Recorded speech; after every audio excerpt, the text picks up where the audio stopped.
ಅನುದಿನ ಅನುಕ್ಷಣ ಮನೆಯಲ್ಲೂ ಕಲಿಯೋಣ, ಕಲಿಕೆಯ ಹೊಸ ಹಾದಿಯಲಿ ಜೊತೆಗೂಡಿ ಹೆಜ್ಜೆಯ ಹಾಕೋಣ, ಸಂತಸದಿ ಕಲಿಯೋಣ ನಮ್ಮ ಹೆಮ್ಮೆಯ ಈ ಕ್ಲಾಸಿನಲ್ಲಿ. Yes sir. Yes teacher. Present ma'am. अस्सलाम वालेकुम रहमतुल्लाहि वबरकातुहू। मैं आप सभी तलबा व नाज़रीन का चंदना टीवी के ई क्लास प्रोग्राम में तहे दिल से इस्तकबाल करती हूँ। खुशामदीद। मैं रशियाना बेगम मावीन मौलमा सरकारी Urdu higher primary school Malegaon taluka व ज़िला बिदर। आज हम जमात हश्तुम मज़मून समाजी साइंस हिस्सा तारीख़ से सबक नंबर 3 हिंदुस्तान की क़दीम तहज़ीबें का मुतालिया करेंगे, जिसकी आज ये दूसरी क्लास है। प्यारे बच्चों, हमने इसी सबक में से अपनी पिछली क्लास में हड़प्पा तहज़ीब का तफसीली मुतालिया किया था। आज की क्लास में हम वैदिक ज़माने से मुताल्लिक़ जानकारी हासिल करेंगे। सबक की जानिब बढ़ने से पहले मैं आपसे हड़प्पा तहज़ीब से मुताल्लिक़ चंद सवालात पूछूंगी। उम्मीद करती हूँ आप बगौर सवालात सुनकर जवाबात देने की कोशिश करेंगे। पहला सवाल, हड़प्पा तहज़ीब कब और कहाँ दरियाफ्त हुई? जी हाँ, बिल्कुल सही बच्चों, शाबाश। 150 साल पहले पंजाब की सिंध की वादी में जब रेलवे लाइन बिछाने के लिए खुदाई की गई तो इंजीनियरों को हड़प्पा की तहज़ीब दरियाफ्त हुई। अगला सवाल, हड़प्पा शहर कितने साल पुराने हैं? सोचिए। बिल्कुल सही, शाबाश बच्चों। हड़प्पा के शहर 4600 साल पुराने हैं। अगला सवाल, हड़प्पा तहज़ीब में अवामी हमाम खाने कहाँ देखे गए?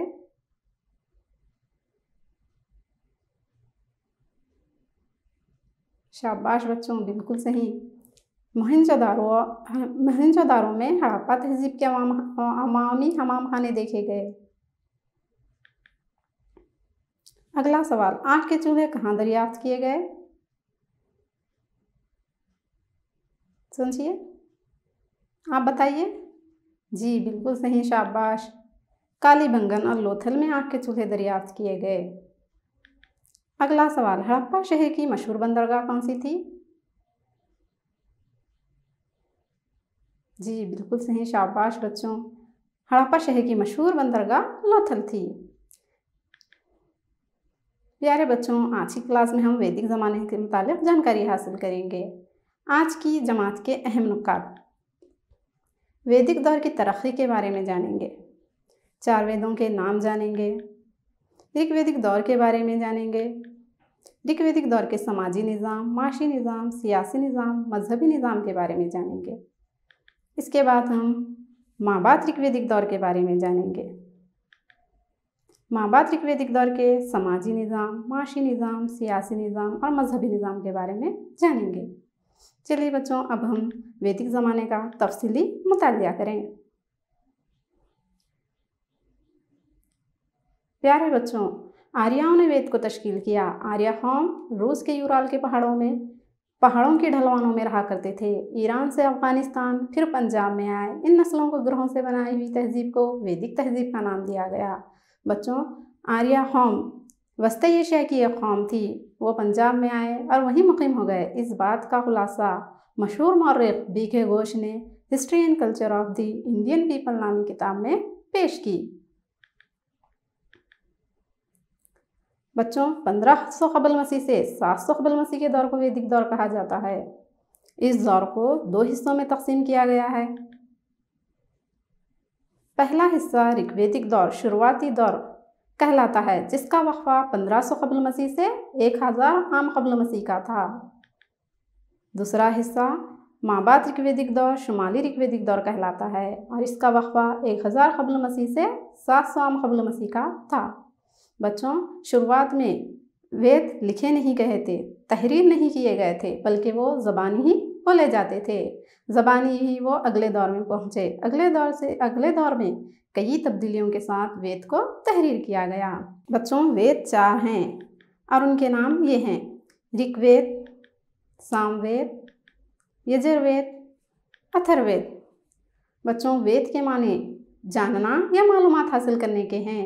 वेद संस्कृत जुबान में लिखे गए हैं। चलिए बच्चों, अब हम वेद के बारे में और तफसीली जानें। वेद आमतौर पर कुदरती इबादत, यगा का अमल, काला जादू और दीगर मालूमात पर मुनस्सर हैं। इनको समिति भी कहा जाता है। मुनस्सर के माने बच्चों मुताल्लिक़। जो ये वेद हैं इसमें यगा की जो इबादत है उसके मुताल्लिक़ इसको लिखा गया है, जिसको समिति कहा जाता है।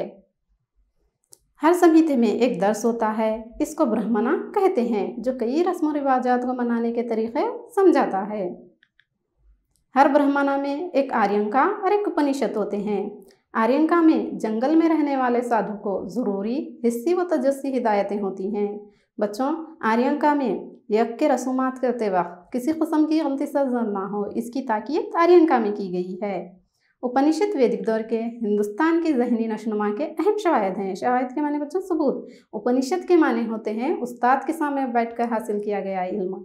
उपनिषद में हमारे जहन में हयात व मौत को लेकर कई सवालात उठते हैं और इनके जवाबात आसान नहीं होते। इसी तरह के पेचीदा सवालात पर उपनिषद में बहस की गई है।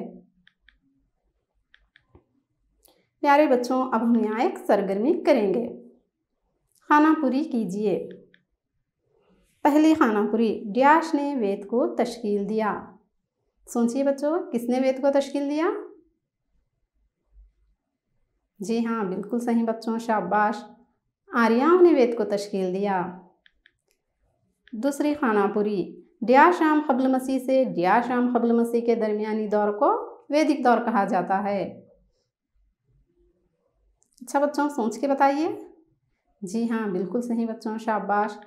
1500 क़ब्ल मसीह से 700 आम क़ब्ल मसीह के दरमियानी दौर को वैदिक दौर कहा जाता है। अगली खानापुरी, वेद डैश हैं। कितने हैं बच्चों वेद? जी हाँ, बिल्कुल सही, शाबाश। वेद 4 हैं। अगली खानापुरी, वैदिक ज़माने को डैश हिस्सों में तकसीम किया गया है। अच्छा बच्चों, वैदिक ज़माने को कितने हिस्सों में तकसीम किया गया है? जी हाँ, बिल्कुल सही, शाबाश बच्चों। वैदिक ज़माने को 2 हिस्सों में तकसीम किया गया है। चलिए बच्चों, अब हम ऋग्वेदिक दौर के बारे में जानें, जो वैदिक ज़माने का पहला दौर है। ऋग्वेद तमाम वेदों में पहला वेद है। इसमें 1028 सुखास या सुक्तास हैं। इनको 10 मंडलास में बांटा गया है। ऋग्वेद में इस्तेमाल की गई ज़बान इंडो यूरोपियन ज़बानों के कुंबे से मुताल्लिक़ा है। बच्चों, ऋग्वेद तमाम वेदों में, चारों वेदों में पहला वेद है और इसमें 1028 सुक्तास या सुकास हैं, जिसको 10 मंडलास में बांटा गया। सुख का मतलब होता है अच्छी तरह से बोला गया या भजन। बच्चों, सुक्तास मुख्तलिफ देवी देवताओं की तारीफ व तौसीफ में लिखे गए हैं। ऋग्वेद में बतलाए गए जोग्राफियाई हुदूद अफगानिस्तान के हिंदुकुश पहाड़ों से गंगा और यमुना के दोआब और शुमाली इलाके में कश्मीर से सिंध तक फैला हुआ है। दोआब का मतलब बच्चों 2 नदियों के दरमियान वाले इलाके को दोआब कहते हैं। चलिए बच्चों, अब हम ऋग्वेदिक दौर के समाजी निज़ाम के बारे में जानें। शुरुआत में हिंदुस्तान को आने वाली आर्याई कौम के समाजी तबकों में मालदार, पुरोहित और आम लोग थे। जात पात का एहसास नहीं था। बच्चों, जब आर्या यहाँ पर आए उनके साथ सिर्फ मालदार और पुरोहित लोग थे, जिसकी वजह से जात पात का एहसास नहीं था।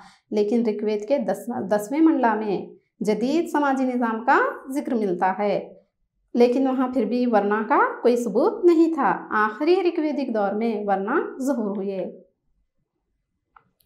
आर्यों ने मकामी कबायली तबके दासा और दसियों को शिकस्त दी। जंगों में जीतने के बाद जो भी दौलत मिली, इनकी गैर मुसावी हिस्सेदारी से आपस में समाजी तफरक़ात पैदा हुए। बच्चों, जब आर्यों ने यहाँ के मकामी लोगों दसा और दसियों को शिकस्त दी, उनके इलाकों को अपने इलाकों की तरह इस्तेमाल करने लगे। उनकी ताकत जब बढ़ गई, जिसकी वजह से समाज में तफरक़ात पैदा होना शुरू हुए। पिदरी ख़ानदान का रिवाज था। बच्चों, ऋग्वेदिक दौर में पिदरी ख़ानदान का रिवाज था। पिदरी के माने होते हैं जिस ख़ानदान का सरप्रस्त वालिद हो, उस ख़ानदान को हम पिदरी ख़ानदान कहते हैं। चलिए बच्चों, अब हम ऋग्वैदिक दौर के माशी निज़ाम के बारे में जानें।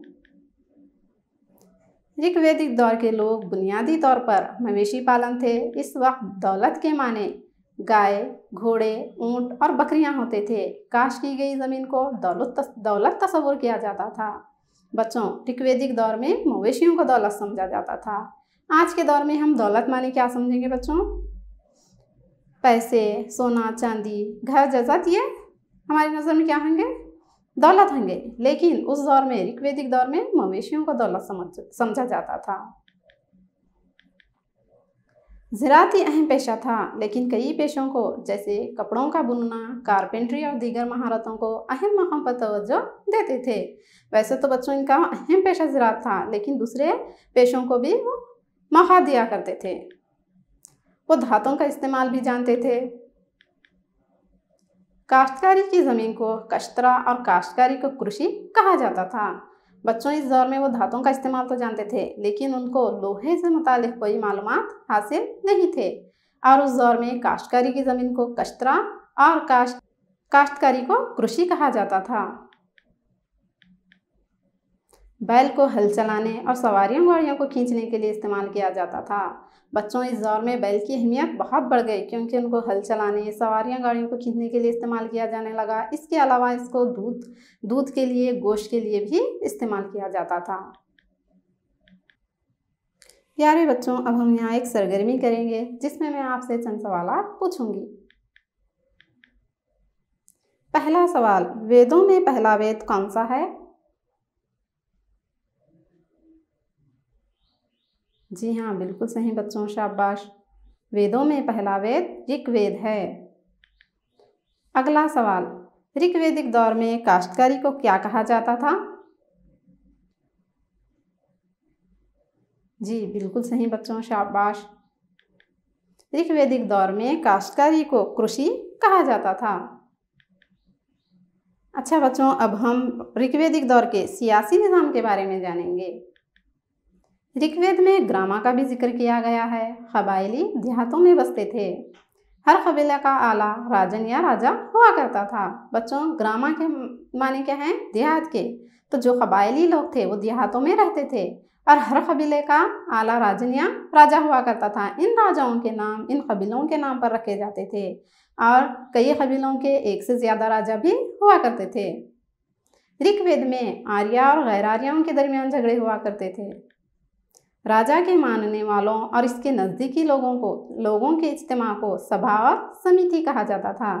प्यारे बच्चों, सभा और समिति ऋग्वैदिक दौर के सियासी इदारे थे। बुजुर्ग लोगों के इज्तिमा पर मुश्तमिल मजलिस को सभा कहा जाता था और हुनरमंद लोगों की इज्तिमा को समिति। अच्छा बच्चों, अब हम ऋग्वैदिक दौर के मजहबी निज़ाम के बारे में जानेंगे। ऋग्वैदिक दौर में मजहबी त्योहारों में यज्ञनास बेहद अहम थे। यज्ञना के दौरान अपने देवता खुदा को मनाने के लिए जानवरों की कुर्बानी भी करते थे। बच्चों, यज्ञना के मतलब मंत्र पढ़ते हुए मुख्तलिफ अशिया का नजराना अग्नि में दिया जाता था। इस तरह मुख्तलिफ अशिया को अग्नि में डालने के अमल को यज्ञना कहा जाता था। जैसे आप इस तस्वीर में देख रहे हो, ये यज्ञना का मंजर है। यज्ञना को इब्तिदाई तौर पर दो असबाब से मुनक़िद किया जाता था। पहला बारिश को हासिल करने की गरज से और दूसरा अपने दुश्मनों को शिकस्त देने के लिए। बच्चों, शुरुआत में ऋग्वैदिक दौर में यज्ञना दो वजहों की वजह से मुनक़िद किए जाते थे। पहला बारिश को हासिल करने, दूसरा दुश्मनों को शिकस्त देने के लिए। जो पुजारी यज्ञना को मुनक़िद करता था इसे होतार कहा जाता था। यज्ञनाओं के दौरान मंत्रों का पढ़ना, श्लोकास और सोमानामी मशरूब का पीना भी ज़रूरी था। आर्याई कौम में बुतों मुजस्समों की पूजा नहीं थी। बच्चों, ऋग्वैदिक दौर में बुतों की मुजस्समों की पूजा नहीं की जाती थी। ना ही वो दीगर जानवरों या इंसानों दीगर निशानात को भी इस्तेमाल नहीं करते थे पूजा के लिए। ऋग्वैदिक दौर में सबसे ज़्यादा अहमियत आग अग्नि को दी गई थी। बच्चों, ऋग्वैदिक दौर में सबसे ज़्यादा अग्नि को अहमियत दी गई थी। तकरीबन 200 से ज़्यादा श्लोकाश अग्नि पर लिखे गए और इसके अलावा इंद्रा पर भी श्लोकाश लिखे गए थे। इस दौर में विष्णु को कोई मुकाम हासिल नहीं था। रुद्र देवता शिवा का रूप लेकर आखिरी में जाहिर हुआ ऋग्वेद के आखिरी दौर में। चलिए बच्चों, अब हम महाभारत ऋग्वेदिक दौर के बारे में जानें, जो वैदिक ज़माने का दूसरा दौर है। ऋग्वेद के बाद सामवेद, यजुर्वेद, अथर्ववेद तसलसल के साथ जाहिर हुए। बच्चों, ये तीनों वेदों के नाम 3 मुख्तलिफ पादरियों के नाम पर मुख्तस थे, जिन्होंने 3 मुख्तलिफ यज्ञों को मुनक़िद किया था। बच्चों, सामवेद ऋग्वेद से कई मज़ामीन को लेकर कई तब्दीलियों के साथ सामवेद को तश्कील दिया गया था। बास या गास रस्मात के वक्त मंत्रों को सुर और ताल में गाया जाता था। उनको किस तरह गाया जाए, इसकी रहनुमाई सामवेद में की गई है। यजुर्वेद में बच्चों 2 दर्स हैं, एक सिया और एक सफ़ेद। सिया दर्स में मंत्र हैं और मंत्रों की समझाइश है, और सफ़ेद यजुर्वेद में सिर्फ मंत्र हैं। यानी बच्चों, ये जो यजुर्वेद है वो मंत्रों की नसरी वजाहत पर मुश्तमिल है। अथर्ववेद दर्सियात और जिसामात में ऋग्वेद के बराबर है, और इसमें रोज़मर्रा की ज़िंदगी के कई मामलात को अहमियत दी गई है। चलिए बच्चों, अब हम महाभारत ऋग्वेदिक दौर के समाजी निज़ाम के बारे में जानें। बच्चों, महाभारत ऋग्वेदिक दौर में समाजी निज़ाम 4 तबकों में बढ़ गया था। वो 4 तबके ये हैं: ब्राह्मण, क्षत्रिय, वैश्य और शूद्र। चलिए बच्चों, अब हम इन 4 तबकों के बारे में तफसीली मालूमात हासिल करें। ब्राह्मण पुरोहित और पुजारी का मुकाम रखते थे। मजहबी रसूम की अंजामदही में इन्हें अहमियत हासिल थी। अतायाजात और नजराने हासिल करने का इन्हें हक हासिल था। बच्चों, महाभारत ऋग्वेदिक दौर में सबसे ऊंचा मुकाम ब्राह्मण को था, जो कि पुरोहित या पुजारी होते थे। यज्ञ करने के बाद इन्हें मुख्तलिफ किस्म के तोहफे दिए जाते थे। अच्छा बच्चों, क्षत्रिय दूसरे दर्जे पर क्षत्रिय तबका था, जो जंगजू कौम थी। तीरंदाजी में माहिर थे और रथ गाड़ी में बैठकर जंग करने का फन जानते थे, इसलिए इनकी अहमियत बढ़ने लगी। बच्चों, दूसरे दर्जे पर जो तबका था वो क्षत्रिय था, जिसको राजन्य भी कहा जाता था। यानी जो भी हुकूमत इक़्तिदार हासिल करने वाला हुआ, हुकूमत में हुआ, उसको क्या कहा जाता था? क्षत्रिय कहा जाता था। तीसरे दर्जे पर वैश्य थे। बच्चों, वैश्य आम लोग थे, जिसमें ताजिर और किसान लोग थे। वो दूसरों को तोहफे देते थे। इनको यज्ञ करने का कोई हक नहीं था। इनको 2 आला तबकों से नीचे रखा गया था, लेकिन फिर भी वो आर्याई कौम हुए। यानी बच्चों, ये तीसरे दर्जे पर थे, लेकिन फिर भी इनको आर्याओं में से ही तस्वुर किया जाता था। शूद्र को तबकाती निज़ाम के आखिरी और निचले तबके पर रखा गया था। इन्हें अछूत भी समझा जाता था। शूद्र तबके को ज़री मजदूरी, घर के काम और हुनरमंदी मजदूरी के तौर पर महदूद कर दिया गया था। बच्चों, महाभारत ऋग्वेदिक दौर में सबसे निचले तबके पर शूद्र थे, और जो तीनों वर्ण थे, तीनों तबके थे, इससे शूद्र तबके से ज़बरदस्ती अपने काम व काज किया करते थे और इनको अछूत समझते थे। औरत को समाज के आखिरी और निचले मुकाम पर रखा जाता था। औरतों को झूठ बोलने की मुहर समझा जाता था। बच्चों, महाभारत ऋग्वेदिक दौर में औरतों का मुकाम घट गया और इनको निचले मुकाम पर रखा जाता था। अथर्ववेद में जहेज लेने देने का कोई भी हवाला नहीं था। औरतों के काम को कोई भी मुनासिब उजरत या फ़ायदा नहीं दिया जाता था। बचपन की शादी का रिवाज भी नहीं था।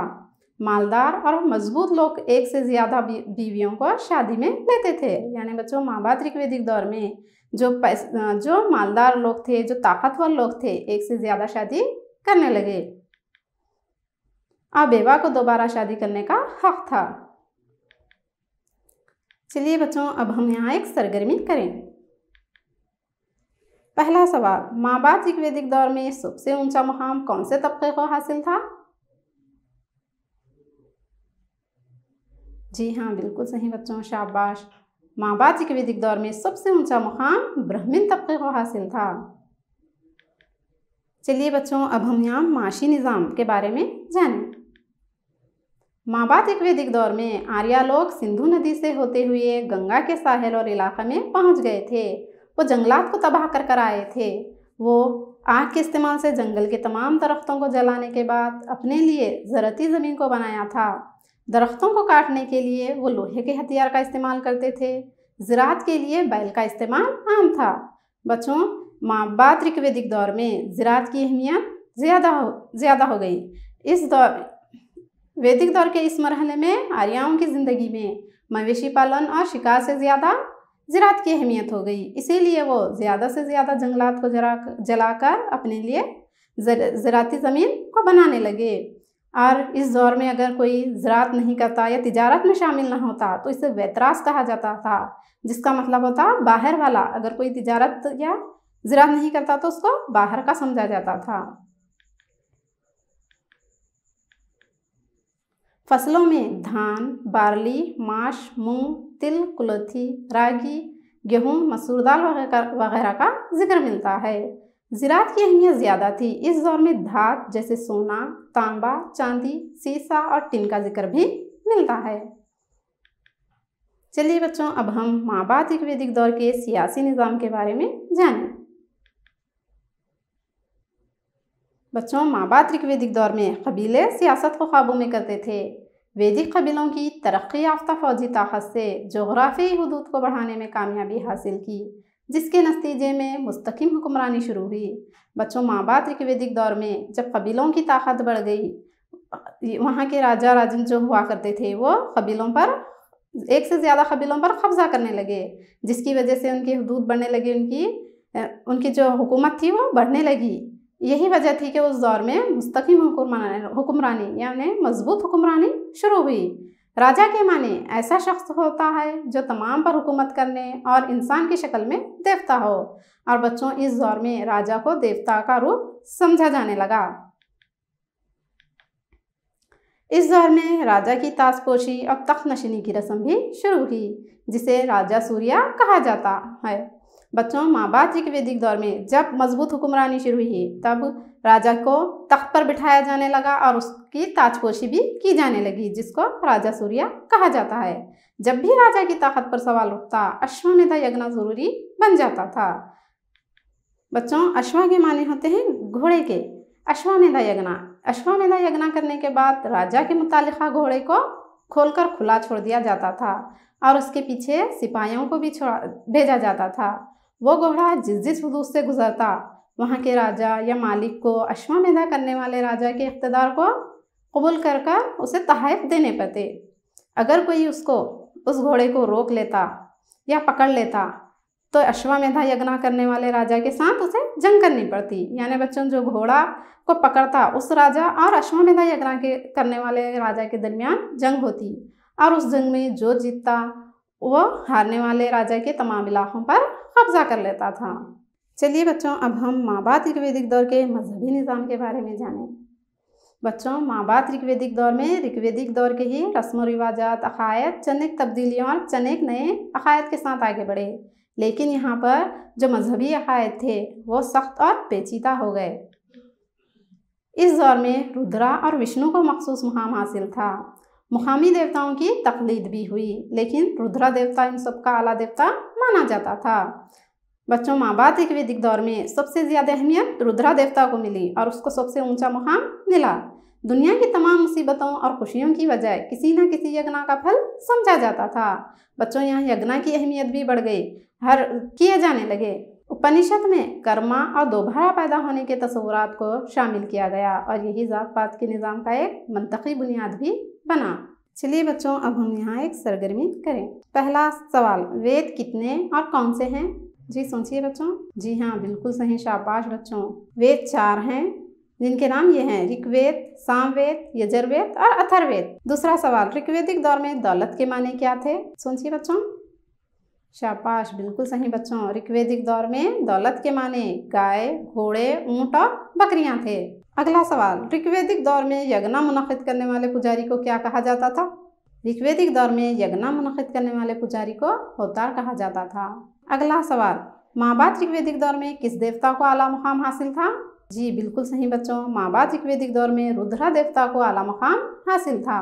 वैदिक ज़माना, आज की क्लास में हमने जाना वैदिक दौर की तरक्की के बारे में मालूमात हासिल की। बच्चों, हमने सबसे पहले वैदिक दौर के तरक्की के बारे में मालूमात हासिल की, जिसमें हमने जाना कि वेद को आर्यों ने तश्कील दिया और इस दौर को 1500 कबल मसीह से 700 कबल मसीह के दौर को वैदिक दौर कहा जाता है। और इस दौर को 2 हिस्सों में तकसीम किया गया, ऋग्वेदिक दौर और माबाद ऋग्वेदिक दौर। फिर हमने 4 वेदों के नामों को जाना, ऋग्वेद, सामवेद, यजुर्वेद और अथर्ववेद। फिर हमने ऋग्वेदिक दौर के बारे में जाना। बच्चों, हमने ऋग्वेदिक दौर में जाना कि ऋग्वेद में 1028 सूक्तास हैं और इनको 10 मंडलास में बांटा गया है। इसके बाद हमने ऋग्वेदिक दौर के समाजी निज़ाम के बारे में जाना, जिसमें हमने जाना कि समाज में जात पात का एहसास नहीं था। और हमने माशी निज़ाम के बारे में जाना। माशी निज़ाम में हमने जाना कि वहाँ पर मवेशियों को दौलत तस्वुर किया जाता था और काश्तकारी की गई ज़मीन को भी दौलत तस्वुर किया जाता था। उसके बाद हमने ऋग्वेदिक दौर के सियासी निज़ाम में जाना कि वहाँ कबीले के राजा राजन हुआ करते थे और उनके 2 सियासी इदारे, समिति और सभा के बारे में जाना। फिर हमने मजहबी निज़ाम के बारे में जाना, जहाँ पर हमने जाना कि मजहबी त्योहारों में यज्ञा को बहुत अहमियत थी और यज्ञा शुरुआत में 2 असबाब से मुनक़िद किया जाते थे, बारिश को हासिल करने के लिए और दूसरा अपने दुश्मनों को शिकस्त देने के लिए। इसके बाद हमने माबाद ऋग्वेदिक दौर के बारे में जाना, जहाँ पर हमने जाना कि माबाद ऋग्वेदिक दौर में बाद के 3 जो वेद हैं, सामवेद, यजुर्वेद, अथर्ववेद बने। फिर हमने माबाद ऋग्वेदिक दौर के समाजी निज़ाम के बारे में जाना, जिसमें हमने जाना कि यहाँ पर समाज 4 तबकों में बढ़ गया, ब्राह्मण, क्षत्रिय, वैश्य और शूद्र। और माशी निज़ाम में हमने जाना कि यहाँ पर मवेशियों से ज़्यादा अहमियत ज़राअत को दी जाने लगी। और सियासी निज़ाम में हमने जाना कि यहाँ पर मुस्तकिम हुक्मरानी शुरू हो गई माबाद ऋग्वेदिक दौर में। और हमने माबाद ऋग्वेदिक दौर के मजहबी निज़ाम के बारे में जाना, जिसमें हमने जाना कि यहाँ पर जो मजहबी रस्म व रिवाजात थे सख्त और पेचीदा हो गए और यहाँ पर रुद्रा देवता को सबसे आला मुकाम हासिल हुआ। प्यारे बच्चों, अब मैं आपको यहाँ पर होमवर्क में चंद सवालात दे रही हूँ। इन सवालात को आप लोग लिख लीजिए। पहला सवाल, वेदों के नाम लिखिए। दूसरा सवाल, ऋग्वेदिक दौर के माशी निज़ाम के बारे में लिखिए। तीसरा सवाल, माबाद ऋग्वेदिक दौर में समाज कितनी तबकों में तकसीम किया गया था। चौथा सवाल, ऋग्वेदिक दौर और माबाद ऋग्वेदिक दौर के कोई 4 फ़र्क लिखिए। बच्चों, सबक की सरगर्मियों के साथ साथ होमवर्क के सवालात के जवाब तफसीली लिखकर अपने असातिज़ा के पास जांच करवाएं। शुक्रिया। खुदा हाफिज़।